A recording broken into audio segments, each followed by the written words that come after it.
pada tahun kedua dari hijrah terjadi peperangan. Ada nama peperangan Waddan, Buwat dan Usyairah, dan peperangan Badar yang pertama, dan peperangan Qarqaratul Qadri, dan semuanya itu ya tidak terjadi pertumpahan darah.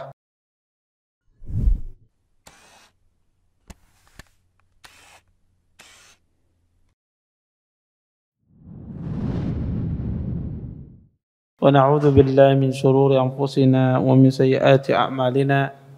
May yahdihillahu fala mudilla lahu wa may yudlil fala hadiya lahu. Asyhadu an la ilaha illallah wahdahu la syarika lah wa asyhadu anna Muhammadan abduhu wa rasuluh.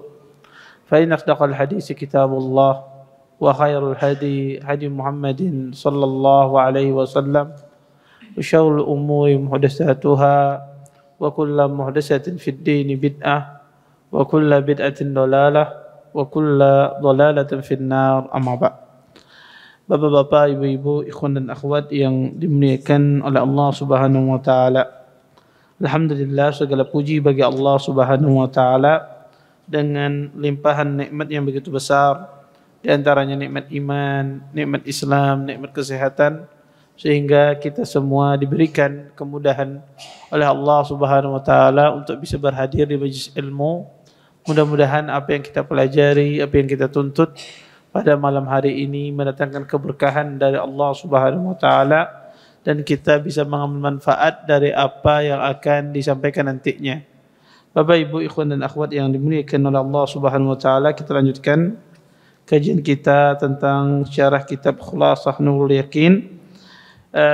Kita masuk pada pembahasan tahun kedua dari hijrah. Kata beliau, as-sanatu tsaniyah min al-hijrah, tahun kedua dari hijrah. Apa yang terjadi? Kata beliau, fi sanati tsaniyah min al-hijrah hadasat ghazwatu Waddan wa Buwat wal Usyairah wa Badr al-ula wa Qarqarat al-Qadri wa lam yaqa' fil jami' harbun. وفيها حدثت غزوة بدر الكبرى وقينقاع والسويق. وقينقاع قوم من يهود المدينة أظهروا العداوة للمسلمين وخانوا ما أهدوا الرسول عليه، فحصرهم الرسول 15 ليلة إلى أن أعجزهم وأدخل في قلوبهم الرعب، فطلبوا منه أن يتركهم ويأخذوا أموالهم، فقبل وطردهم من المدينة مع نسائهم، وأخذ المسلمون أموالهم وحصونهم، ولم تمضي سنة حتى ماتوا كلهم. Kata beliau, pada tahun kedua dari hijrah terjadi peperangan. Ada nama peperangan Waddan, Buwat dan Usyairah, dan peperangan Badar yang pertama, dan peperangan Qarqaratul Qadri, dan semuanya itu ya tidak terjadi pertumpahan darah, ya terjadi pertempuran tapi tidak membuahkan pertumpahan darah. Waddan itu adalah sebuah tempat, sebuah desa antara Mekah dan Madinah. Ya. Bahwa Rasulullah SAW ya bersama 60 pasukannya untuk mengambil perbekalan atau dagangan yang dibawa oleh orang Quraisy dari kota Syam. Jadi orang-orang Quraisy ketika mereka berdagang, ya mereka berdagang ke kota Syam menjual barang, kemudian mereka balik dari kota Syam membawa oleh-oleh dari kota Syam, barang dagangan dari Syam. Mereka bawa lagi ke Mekah untuk jual belikan. Nabi SAW keluar bersama 60 orang laki-laki, 60 orang sahabat untuk mencegat ya kafilah ini yang membawa ya harta orang-orang kufar Quraisy di kota Syam. Maka tidak terjadi pertumpahan darah, cuma dicegat, diambil oleh Rasulullah SAW. Kemudian juga terjadi peperangan Buwat. Ya, peperangan Buwat ini adalah sebuah Buwat ini terletak gunung dekat Yanbu, ya, dekat daerah Yanbu, ya. Yanbu itu dekat dengan Madinah, kurang lebih sekitar 3 jam dari kota Madinah. Ya. Nabi SAW keluar di sana ya dengan 200 pasukan. Ya. Tetapi Nabi SAW tidak mendapati orang-orang kufar Quraisy. Ya, artinya orang-orang kufar Quraisy lolos dari hadangan Nabi SAW. Kemudian wal Usyairah. Usyairah ini juga sebuah lembah, ya, dekat dengan kota Yanbu. Ya. Nabi SAW keluar bersama 250 pasukan berkuda untuk mencegat ya kafilah rombongan orang-orang kufar Quraisy, dan Nabi SAW pun mendapatkannya. Kemudian wa Badrul Ula, ya, Badar, ya, yaitu antara kota Mekah dan Madinah. Ya. Kemudian wa Qarqaratul Qadri. Ya, terjadi juga peperangan di Qarqaratul Qadri untuk mencegat rombongan orang kufar Quraisy. Qarqaratul Qadri ini dekat dengan kota Madinah, sebuah tempat. Kemudian dinisbatkan peperangan tersebut dengan tempat tersebut. Kemudian kata Syekh di sini tidak terjadi semuanya itu pertumpahan darah. Nabi datang dengan pasukannya mencegat kafilah orang-orang kufar Quraisy dan tidak ada pertumpahan darah sama sekali. Kemudian pada tahun yang sama kata Syekh terjadi peperangan Badar yang besar, dan juga terjadi peperangan dengan Bani Qainuqa, dan juga terjadi peperangan dengan Sawik. Sawik itu artinya gandum. Ya, disebut peperangan gandum kenapa? Karena orang-orang kufar Quraisy, ya, orang-orang kufar, ya, terjadi peperangan dengan Nabi SAW. Nabi SAW keluar ya untuk ya mencegat orang-orang kufar Quraisy. Ketika mereka tahu Nabi SAW dicegat, ya, rombongan mereka, maka mereka pun melemparkan gandum yang mereka bawa. Mereka lemparkan gandum ke tanah untuk biar onta mereka, kuda mereka cepat perginya, agar tidak kena hadangan, tidak kena pasukan kaum muslimin. Karena mereka membawa gandum yang begitu banyak, sehingga untuk meringankan kuda mereka, meringankan onta mereka, mereka lepas semua, mereka buang ke tanah semua. Akibat itulah disebut dengan peperangan Sawik, ya, peperangan gandum, karena dia menempelkan gandum-gandum mereka. Adapun Qainuqa, kata Syekh, adalah Qainuqa ini adalah kaum dari Yahudi Madinah. Mereka menampakkan permusuhan dengan kaum muslimin dan mengkhianati janji dengan Nabi SAW. Orang Qainuqa, ya, dikatakan oleh para ulama, ya, mereka mengkhianati perjanjian yang mereka teken dengan Nabi SAW, dan mereka ya memperkosa salah satu wanita Ansar, ya, orang-orang Qainuqa. Maka Nabi SAW ya menyerang mereka, yaitu orang-orang Yahudi. Kemudian kata di sini, fahasarahumur Rasul 15 lailah. Nabi SAW mengepung mereka selama 15 malam sampai mereka menyerah, sampai di hati mereka penuh dengan ketakutan. Kemudian mereka minta agar Nabi SAW ya membebaskan mereka, tidak membunuh mereka, dan sebagai gantinya kaum muslimin mengambil harta mereka, dan diterima oleh Nabi SAW. Dan Bani Qainuqa ini diusir dari kota Madinah bersama wanita mereka, dan kaum muslimin ya mengambil harta mereka dan mengambil benteng mereka, dan tidak lama dari kejadian tersebut, kurang lebih 1 tahun, orang-orang Bani Qainuqa ini mati semua. Ya, mereka mati ketika setelah mereka diusir dari benteng mereka. Bapak Ibu ikhwan dan akhwat yang dimuliakan oleh Allah Subhanahu wa taala, di sini Syekh rahimahullah taala, ya, Syekh hafizahullah taala, beliau menjelaskan tentang kejadian pada tahun kedua Hijriah. Pada tahun kedua Hijriah ini banyak sekali kejadian. Pertama, banyaknya peperangan. Peperangan ini dilakukan adalah untuk, sebagaimana sudah saya jelaskan, kaum muslimin mencegat kafilah orang-orang kufar Quraisy. Kenapa dicegat kafilah ini oleh Nabi SAW? Pertama, kaum muslimin diizinkan untuk berperang. Dulu di Mekah tidak diizinkan untuk berperang. Setelah diizinkan untuk berperang, Nabi SAW mengizinkan para sahabat mencegat kafilah tersebut. Kenapa? Yang kedua alasannya, karena ingin sebagai ganti rugi terhadap perbuatan orang kufar Quraisy. Orang kufar Quraisy mengambil harta para sahabat di Mekah. Mengambil harta para sahabat Nabi SAW di kota Mekah. Mereka rampas semua, rumah mereka, tanah mereka. Makanya yang berperang ini adalah orang muhajirin. Yang disuruh oleh Nabi mencegat ini adalah orang-orang muhajirin. Kenapa? Sebagai ganti terhadap apa yang mereka kuasai dari milik para sahabat Nabi SAW. Dan itu tidak sebanding.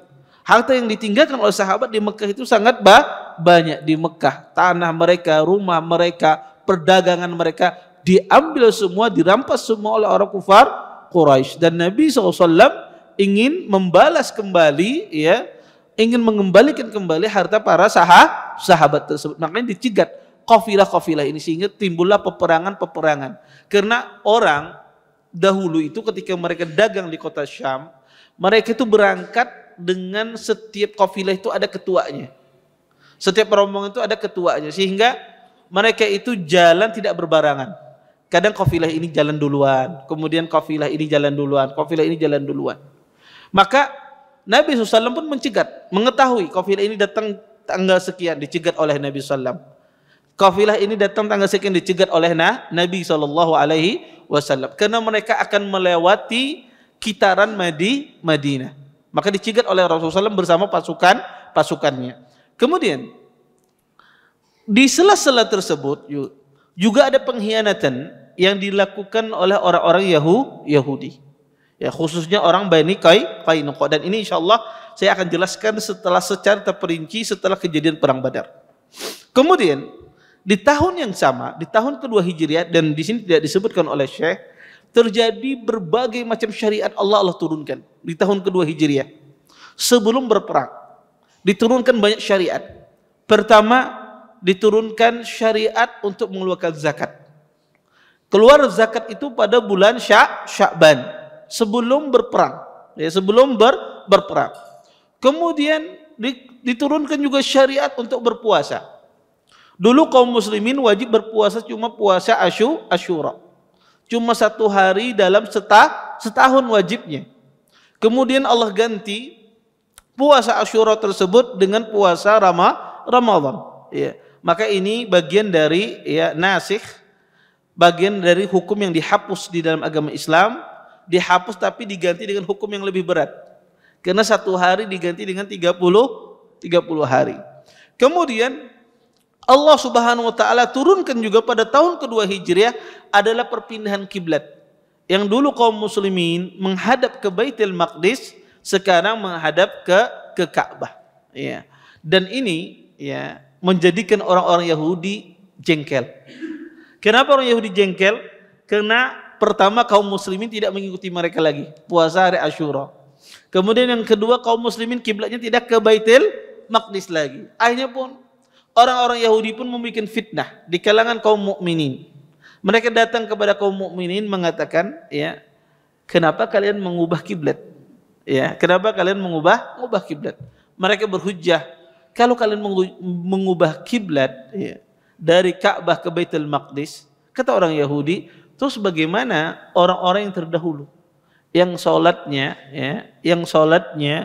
mereka menghadap ke Baitul Maqdis? Kalau diubah kiblat, kasihannya ibadahnya, kasihannya pahalanya, kada dapat pahala sama sekali lah.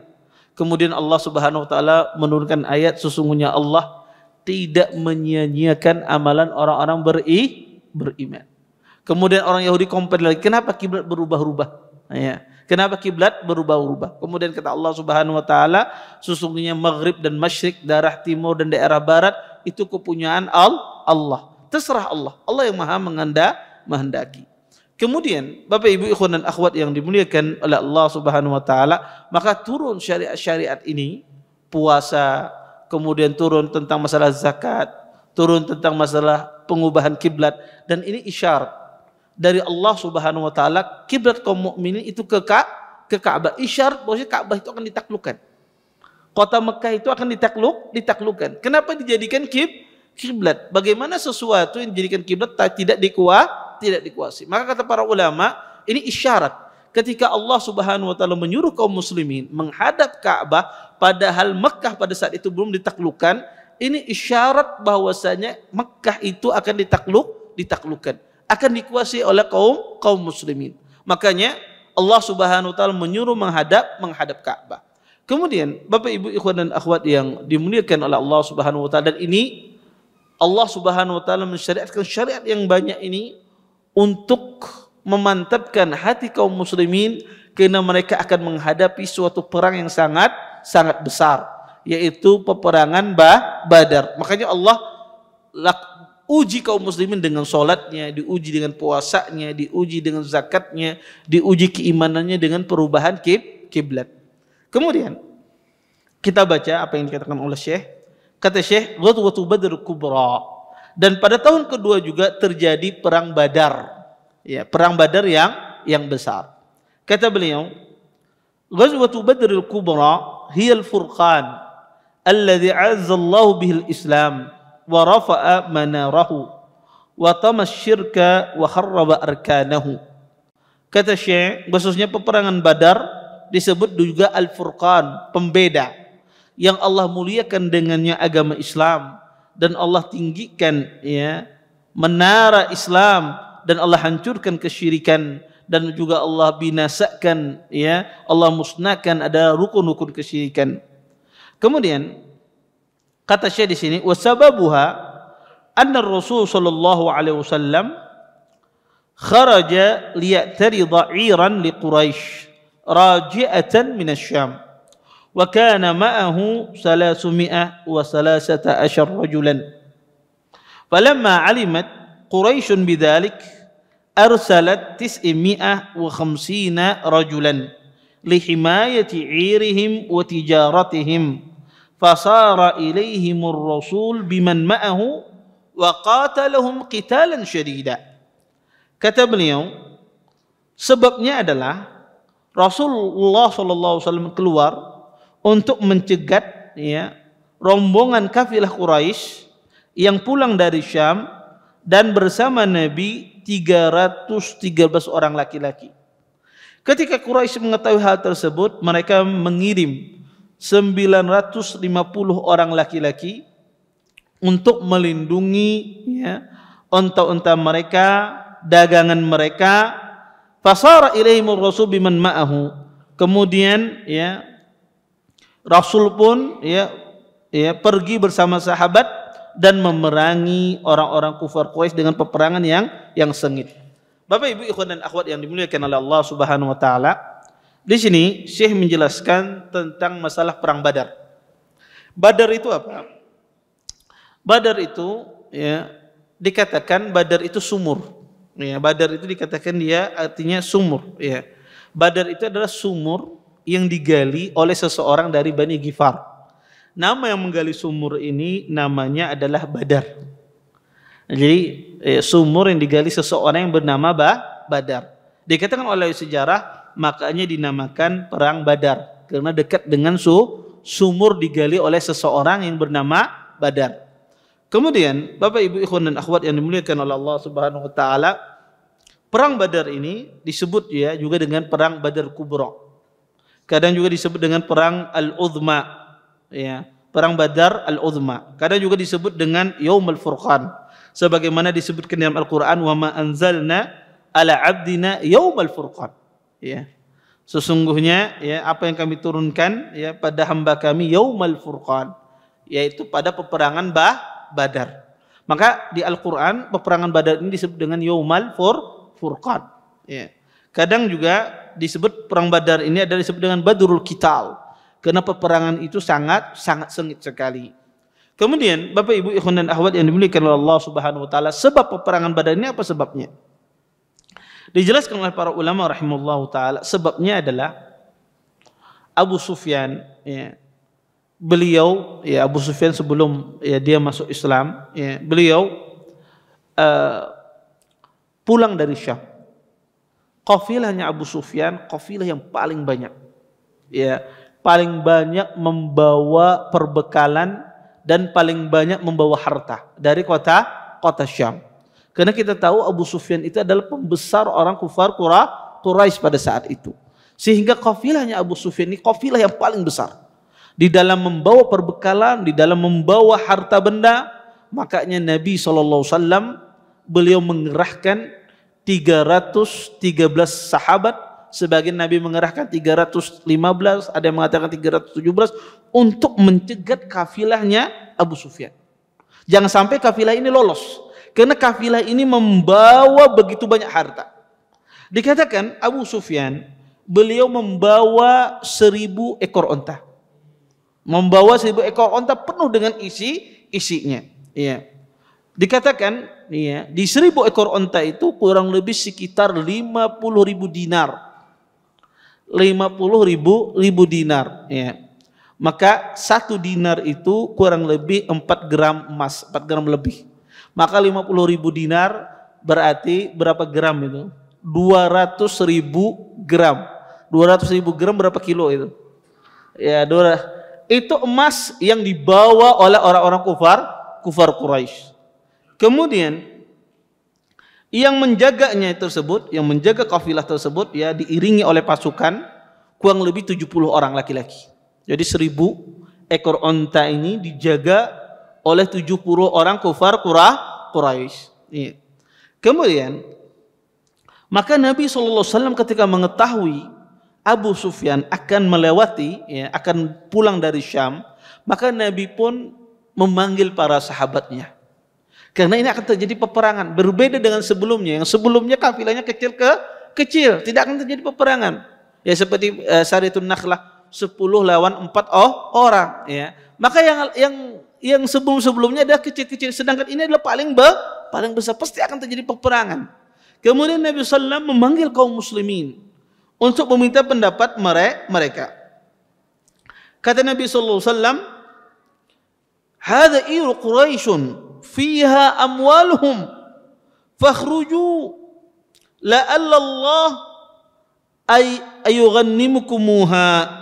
Kata Nabi SAW, sesungguhnya ini ada berita orang kafilah Quraisy, mereka akan datang dan membawa harta yang begitu banyak. Kata Nabi, keluarlah kalian untuk mencegatnya, dan mudah-mudahan Allah Subhanahu wa taala menjadikan itu harta rampasan perang bagi kalian. Ya. Maka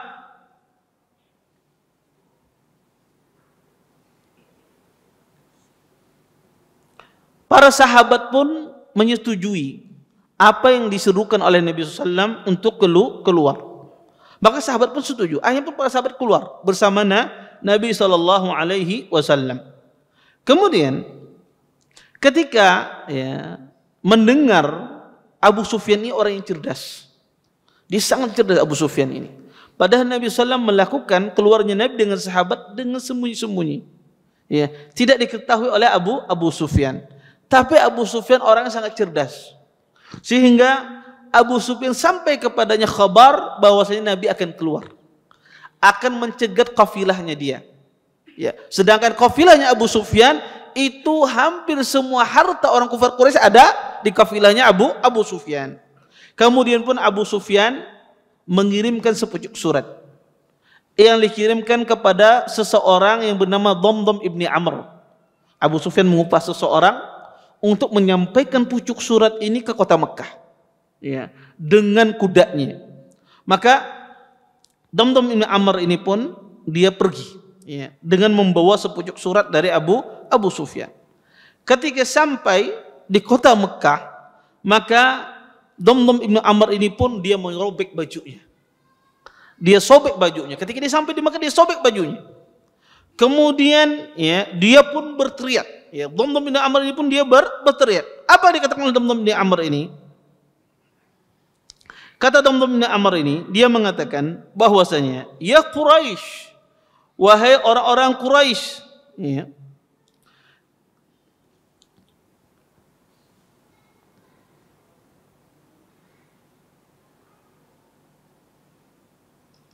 fa inna Muhammadan yastanfirahum ila amwalihim allati kharaja Muhammad bi ashabihi lah. Maka kata Damdam ibni Amr ini, dia datang dengan dia menyobek kumisnya, menyobek gamisnya. Kata Damdam bin Amr, wahai orang-orang Quraisy, ya, sesungguhnya Muhammad dia keluar bersama pasukannya untuk mengambil harta kalian. Untuk mengambil harta kalian dari Abu Sufyan. Maka mendengar demikian, maka pembesar-pembesar kufar Quraisy seperti Abu Jahal dan yang lainnya, mereka pun segera mengumpulkan pasukan. Maka Abu Jahlin dan bersama kaumnya bersegera mengumpulkan pasukan. Maka kata mereka, jangan sampai ada ya dari orang-orang kufar Quraisy di kota Mekah tidak berperang melawan Muhammad. Jangan sampai ada satupun yang tidak berangkat menyerang Muhammad sallallahu alaihi wasallam. Akhirnya pun Abu Jahal dengan sekruh tenaganya dia ajak semua orang kufar Quraisy.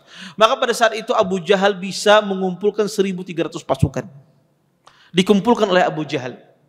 Kemudian datanglah Utbah dan pembesar-pembesar kufar Quraisy. Kemudian ada Abu Lahab. Abu Lahab tidak mau keluar. Abu Lahab tidak mau keluar, tidak mau ikut berperang. Maka Abu Lahab punya utang sama orang. Kemudian orang yang berhutang ini mengatakan, wahai Abu Lahab, jika engkau keluar bersama Abu Jahal, utangmu lunas. Akhirnya pun Abu Lahab keluar, ya, bersama orang-orang kufar Quraisy. Kemudian ada satu lagi orang pembesar kufar Quraisy yang nggak mau keluar, yaitu Umayyah bin Khalaf. Umayyah bin Khalaf ini tidak mau keluar, tidak mau ikut, ya, karena dia pernah bertemu dengan Sa'ad bin Mu'ad. Sa'ad bin Mu'ad ketika bertemu dengan Umayyah bin Khalaf, karena Sa'ad bin Mu'ad sebelum dia masuk Islam, dia kawan kentalnya, kawan akrabnya ini adalah Umayyah bin Khalaf. Pada suatu hari ketika Sa'ad bin Mu'ad masuk Islam, dia datang ke Mekah untuk tawaf, bertemu dengan Umayyah bin Khalaf. Kata Sa'ad bin Mu'ad mengasih tahu, saya mendengar di kota Madinah Nabi SAW berkata bahwasanya engkau akan dibunuh oleh kaum muslimin. Mendengar tersebut pun Umayyah pun ketakutan. Kata Umayyah bin Khalaf, di mana saya dibunuh? Apakah di luar Mekah? Kata Sa'ad bin Mu'ad, saya tidak tahu. Yang jelas kamu akan dibunuh oleh kaum muslimin. Pas mendengar peperangan ini, Umayyah bin Khalaf tidak mau keluar. Saya akan mati ini. Ya, saya akan dibunuh oleh Rasulullah sallallahu alaihi wasallam. Maka Umayyah bin Khalaf tidak mau keluar dia. Datanglah Abu Jahal. Ya, datanglah Abu Jahal merayu, ya, tidak mau Umayyah bin Khalaf, saya tidak mau keluar. Akhirnya pun Abu Jahal mengutus Utbah dan beserta gengnya, pembesar-pembesar kufar Quraisy, untuk mendatangi Umayyah bin Khalaf agar dia mau keluar untuk ikut pasukan. Maka Umayyah bin Khalaf tidak mau. Akhirnya Utbah membelikan parfum wanita, dikasihkan kepada Umayyah bin Khalaf. Umayyah bin Khalaf bingung, untuk apa ini? Itar, tatayyub ini, tip ini, untuk apa? Kata Umayyah bin Khalaf, kata Utbah bahwasanya engkau pakai ini, ya, karena engkau sudah menjadi seorang wanita, bukan seorang laki-laki. Akhirnya Umayyah bin Khalaf pun mau dia, karena dia didesak demikian, maka dia keluar. Maka Umayyah bin Khalaf pada saat itu dia membeli kuda yang paling cepat larinya. Kata Umayyah, kalau kita kalah kuda ini paling cepat larinya, balik ke kota Mekah, karena dia tidak mau terbunuh. Dia tidak mau terbunuh, subhanallah, ya. Dia tahu tentang, ya, perkataan Nabi itu tidak bohong, bosnya dia akan mati, ya. Maka Umayyah bin Khalaf pun mencari kuda yang paling cepat. Kemudian dia mendatangi istrinya. Istrinya melarang, jangan keluar wahai Umayyah bin Khalaf. Ya, kata Umayyah bin Khalaf, saya beli kuda paling cepat. Nanti saya keluar bersama mereka sebentar, kemudian saya beralasan saya pulang. Ya, saya keluar sebentar, kemudian saya pulang. Akhirnya pun strategi Umayyah bin Khalaf ini dia jalankan. Dan Abu Jahal juga orang pintar. Abu Jahal ini tahu Umayyah bin Khalaf ini tidak mau keluar. Maka Abu Jahal ini selalu mengawani Umayyah bin Khalaf. Selalu mengawani Umayyah bin Khalaf. Setiap Umayyah bin Khalaf mau pulang, dibujuk oleh Abu Jahal. Kenapa sudah jalan? Kenapa pulang? Terus sampai semacam itu. Akhirnya Umayyah bin Khalaf tidak bisa dia kembali. Ya, sampailah dia di tempat namanya Perang Badar, ya, di tempat Badar. Kemudian, Bapak Ibu ikhwan dan akhwat yang dimuliakan oleh Allah Subhanahu wa taala,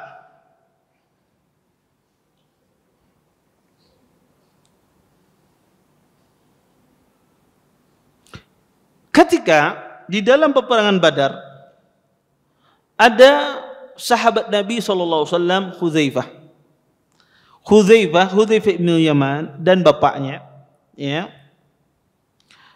Pada saat itu mereka ketika berjalan, ya, ingin ikut di dalam peperangan Badar, bertemu dengan rombongan orang kufar Quraisy.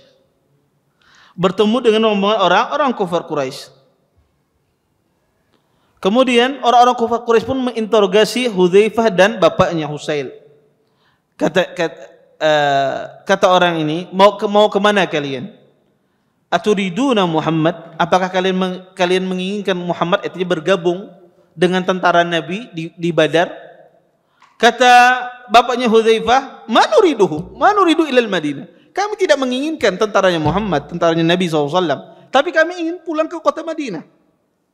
Kemudian pun dia ditawan. Hudzaifah pun ditawan dan bersama bapaknya ditangkap oleh orang kufar Quraisy, sehingga Hudzaifah bin Yaman pada saat itu beliau tidak hadir di dalam peperangan Badar karena ditawan oleh orang-orang kufar Quraisy. Dan kita tahu Hudzaifah bin Yaman ini adalah salah satu sahabat yang luar biasa yang dikasih gelar oleh para ulama sahibus sir Rasulullah, orang yang memegang rahasia Nabi SAW, karena dia satu-satunya sahabat yang diberitakan oleh Nabi nama-nama orang munafikin. Ya, di kota Madinah itu banyak orang munafikin, dikasih tahu oleh Nabi satu persatu siapa-siapa orang-orang munafik di kota Madinah. Makanya Umar bin Khattab ketika Nabi meninggal, Umar bin Khattab itu melihat Hudzaifah ini menyolatkankah kadakah? Kalau Hudzaifah kada menyolatkan, Umar tidak mau menyolatkan.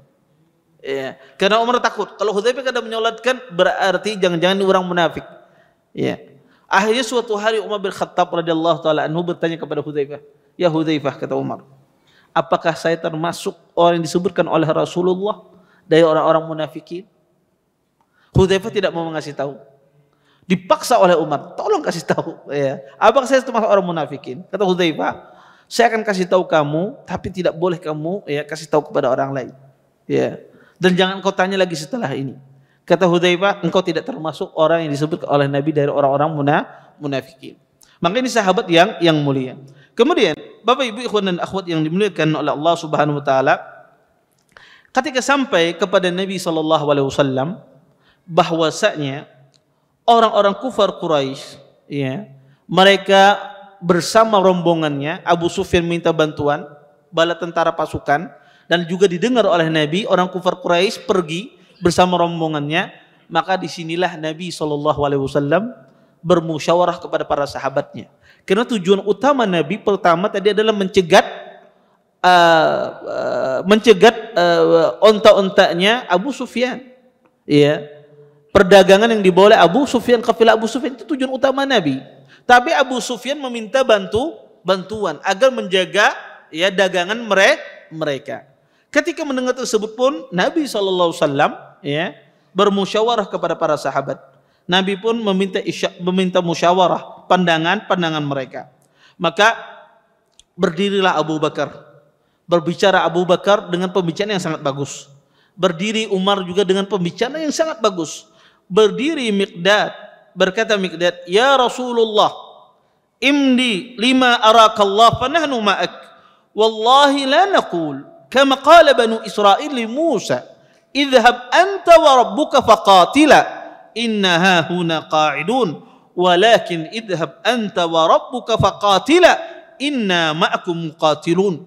Kata Miqdad ibn Amr, "Wahai Rasulullah, pergilah engkau, ya, sebagaimana, ya, yang Allah perintahkan untukmu. Fanahnu ma'ak, sesungguhnya kami bersamamu wahai Rasulullah. Kami tidak mengatakan sebagaimana dikatakan oleh Banu Israel kepada Nabi Musa alaihissalam.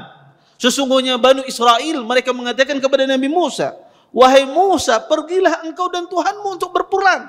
Dan sesungguhnya kami duduk di sini." Karena Bani Israel mereka mengatakan kepada Nabi Musa, wahai Musa, berperanglah engkau bersama Tuhanmu. Nanti kalau sudah menang pada kalon kami akan masuk di kota tersebut.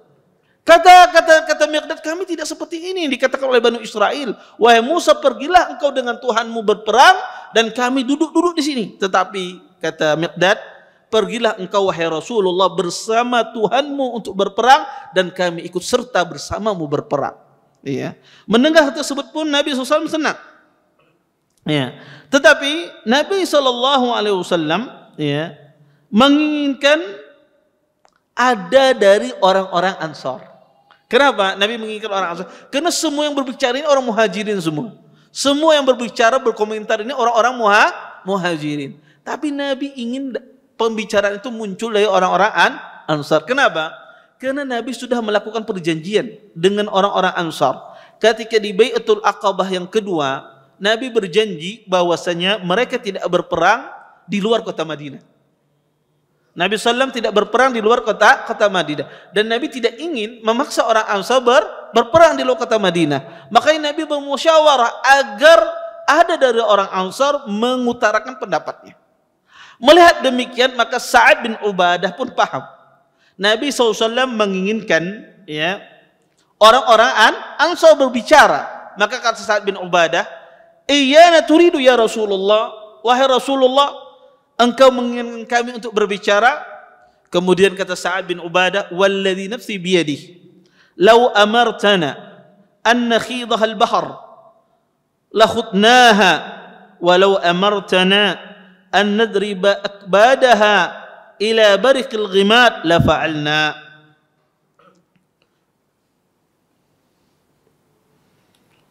Kata Sa'ad bin Ubadah, "Wahai Rasulullah, apakah engkau menginginkan kami untuk berbicara?"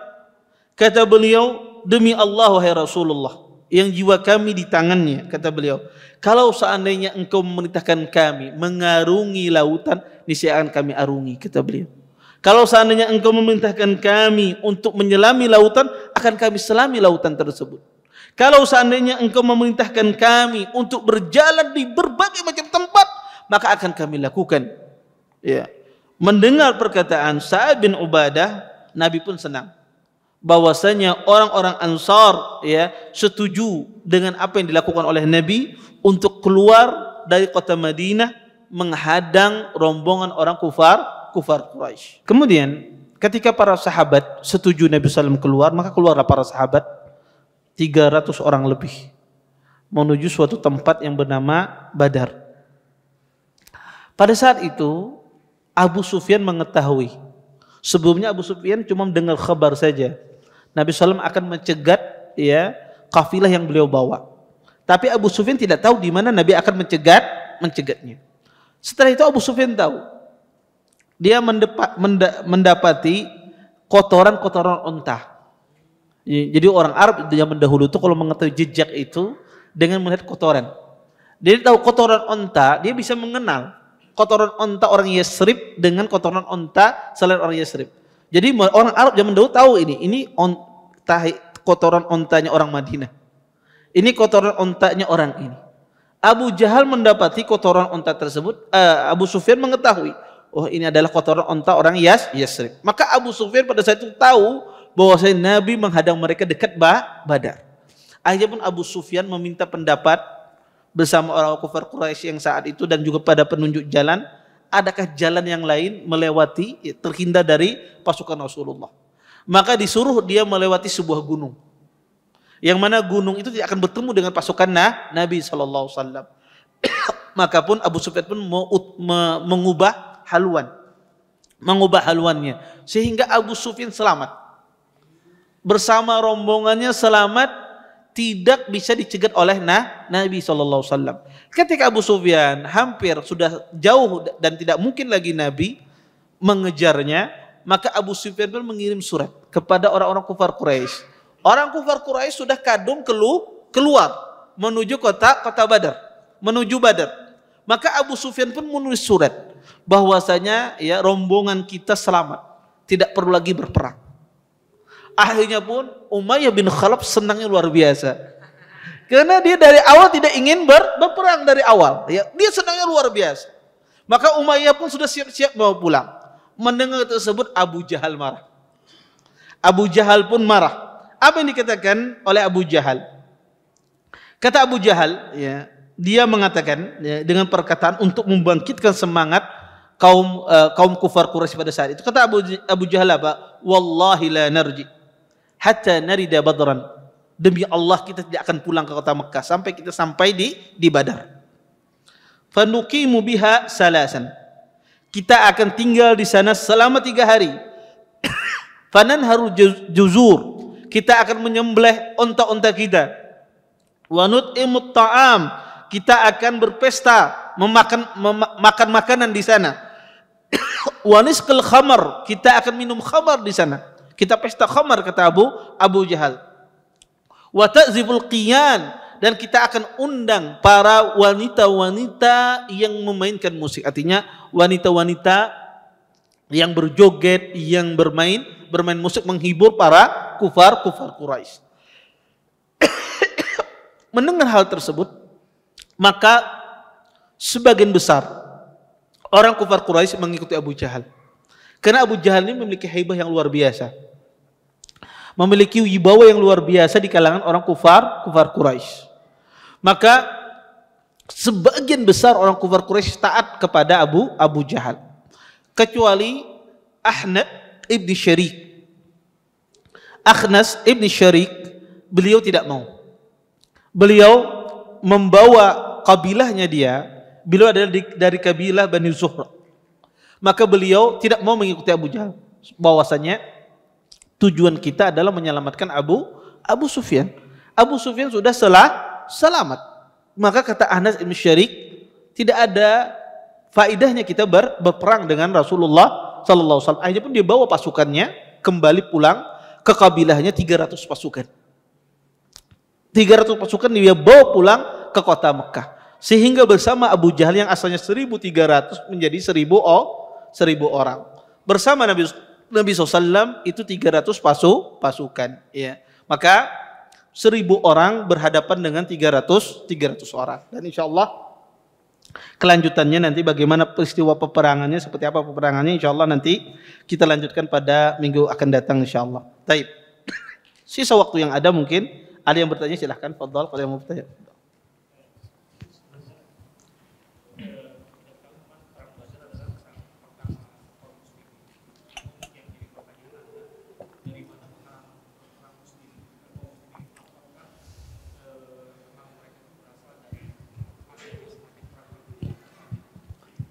Seperti apa?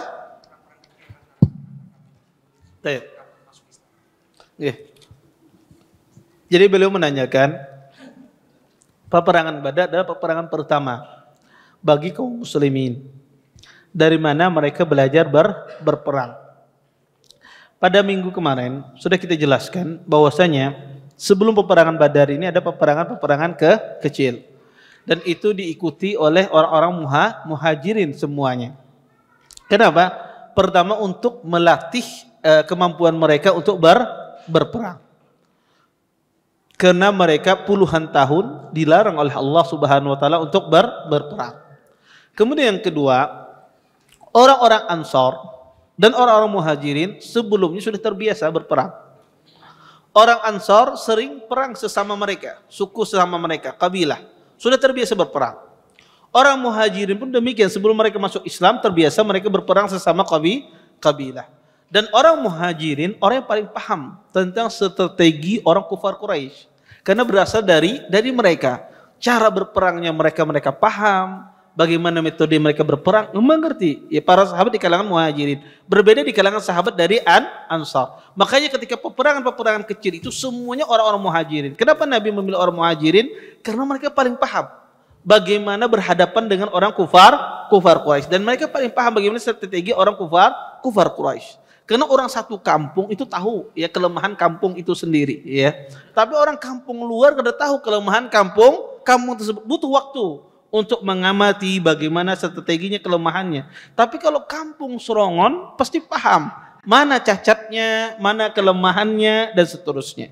Makanya sahabat ini dari mana dia berperang? Dari peperangan kecil sebelum terjadi peperangan Badar, dan sebelumnya mereka punya ya pengalaman berperang sebelum mereka masuk Islam. Dari situlah sahabat ya memiliki keahlian di dalam berperang. Wallahu taala alam. Baik. Ada lagi yang lain yang bertanya?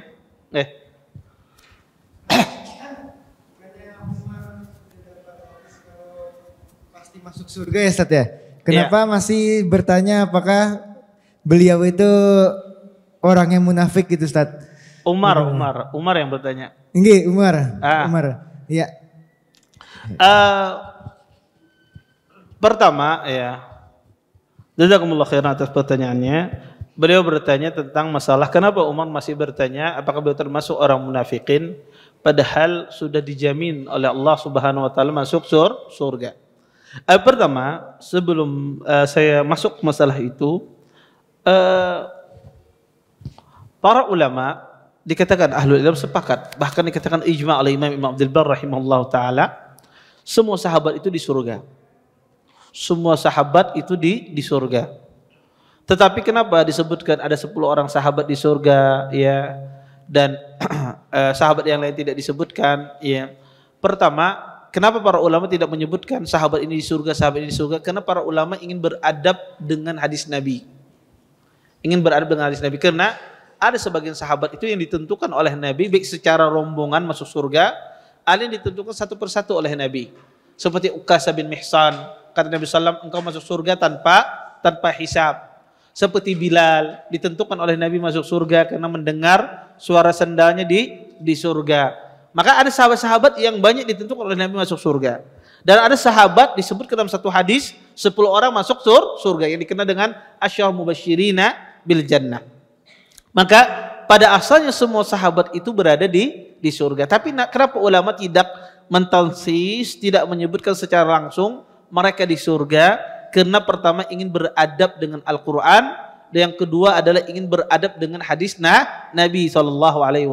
Pada asalnya semua sahabat di surga. Ini poin pertamanya. Poin keduanya, kenapa Umar bin Khattab radhiyallahu taala anhu beliau bertanya apakah beliau dari orang munafikin? Karena inilah sifat seorang muslim, menggabungkan sifat khauf dan sifat raja. Orang muslim itu harus dia memiliki dua hal ini di dalam beribadah. Dia punya raja, berharap sama Allah Subhanahu wa taala, dan juga dia harus punya khauf, punya rasa takut ya tentang azab Allah Subhanahu wa taala. Sahabat Nabi SAW orang yang dijamin masuk surga. Orang yang dijamin masuk surga. Tetapi Nabi SAW meminta kepada Allah perlindungan dari kesyirikan. Padahal beliau dijamin masuk surga. Nabi SAW dijamin oleh Allah tidak tersesat.